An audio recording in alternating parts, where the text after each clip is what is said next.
Hello, we are Pilar and Cassandra, and we're going to talk a little bit about our present research. In this study, we aim to address if transcranial direct current stimulation could modulate pain perception in fibromyalgia patients according to preliminary data, which includes objective pain assessments. First of all, allow me to give you some context about fibromyalgia syndrome and its symptoms. Fibromyalgia syndrome is a chronic pain disorder characterized by mainly widespread pain and heightened sensitivity to pain. This increase in sensitivity appears in two forms as allodynia, a painful perception in response to normally non-painful stimuli, and hyperalgesia, a heightened perception of painful stimuli which makes them appear as more intense and extreme than they are to most people. Along with these pain center symptoms, other comorbid symptoms appear, such as depression, anxiety, fatigue, cognitive disruptions, and sleep problems, among many others.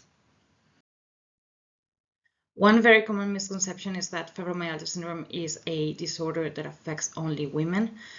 This is not true. Fibromyalgia syndrome affects also men, even though the prevalence on men is slightly lower. In general, in the Spanish population, the prevalence of fibromyalgia syndrome is estimated on 2.54%. The etiology for fibromyalgia syndrome is still unfortunately unknown. As a consequence, there aren't moderately effective treatments available. In this quest to find more effective treatments, one option that has been of particular interest in recent years has been the use of transcranial direct current stimulation to modulate pain perception in fibromyalgia patients. However, this previous research relied heavily on subjective pain measurements. In an effort to offer a more objective evaluation of transcranial direct current stimulation's effectiveness to modulate pain perception, in this study we aim to approach the effects on emotional state, anxiety, and pain perception, but including not only subjective measurements, but also an objective assessment. The reason for introducing emotional state and anxiety assessments into the study of pain perception is due to the fact that both of these have an influence on pain perception and are also aspects that are usually affected in fibromyalgia patients, which frequently tend to present emotional dysregulations such as depression or anxiety disorders. The impact of emotional processing on pain perception and the influence of transcranial direct current stimulation on emotional regulation are aspects that we are also studying more in detail within the same study, but due to data availability, at present we only have preliminary data on the variables discussed in this presentation. With these goals in mind, we recruited 25 fibromyalgia patients and randomized them to receive either sham stimulation or a nodal transcranial direct current stimulation over the left dorsolateral prefrontal cortex at 1.5 milliamperes for 20 minutes. The anode, we placed it on F3 on the left side, and the cathode we kept on FP2 on the supraorbital contralateral area. To assess objective pain perception, we used a pressure algometer, and then to assess subjective pain perception, we applied a visual analog scale. Regarding the pressure algometer, what it does is apply pressure on the fingernail. We applied it on the middle finger on the right hand. This pressure increments progressively at a constant and controlled pace.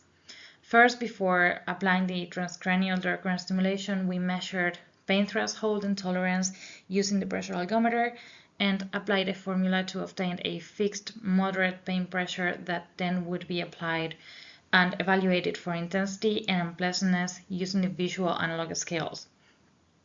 Then these measurements were repeated immediately after the stimulation had ceased.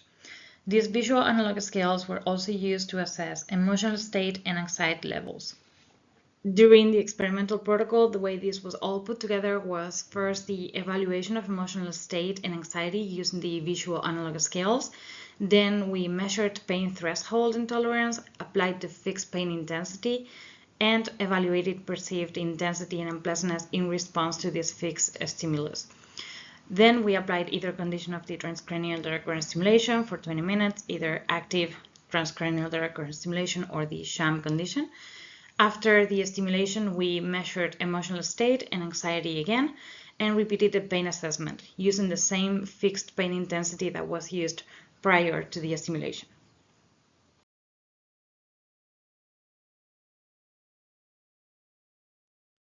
Preliminary findings pointed to a significant effect of transcranial direct current stimulation on perceived pain intensity. As you can see in this graph, patients who received the active condition reported a heightened perception of pain intensity in response to the same stimuli, compared to patients who received the sham condition. Similarly, there was a significant effect of transcranial direct current stimulation on anxiety levels. And as you can see, the active condition resulted in an increase in anxiety levels compared to the group that received the sham stimulation, in which anxiety levels remained stable. Finally, there was a marginal effect on pain and pleasantness. However, there were no significant changes in pain threshold, tolerance, or emotional state.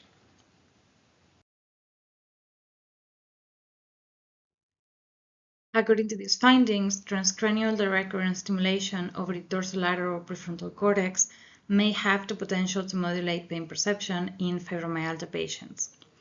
This modulation could be due to an effect of the transcranial direct current stimulation to influence the emotional response to pain without necessarily altering the behavioral response.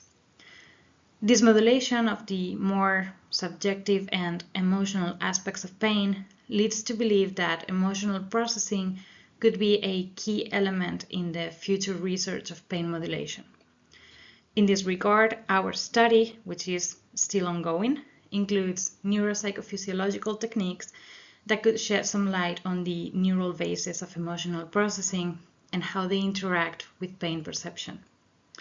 However, while these results are promising, a larger sample would be necessary to confirm these findings and to strengthen the potential for clinical applications.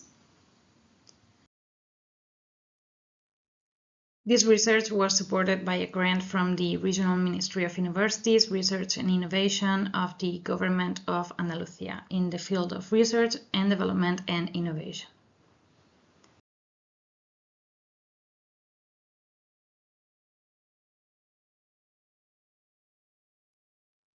Thank you so much for your attention, and for any further inquiries about our work and data presented in this communication, please do not hesitate to contact me via email.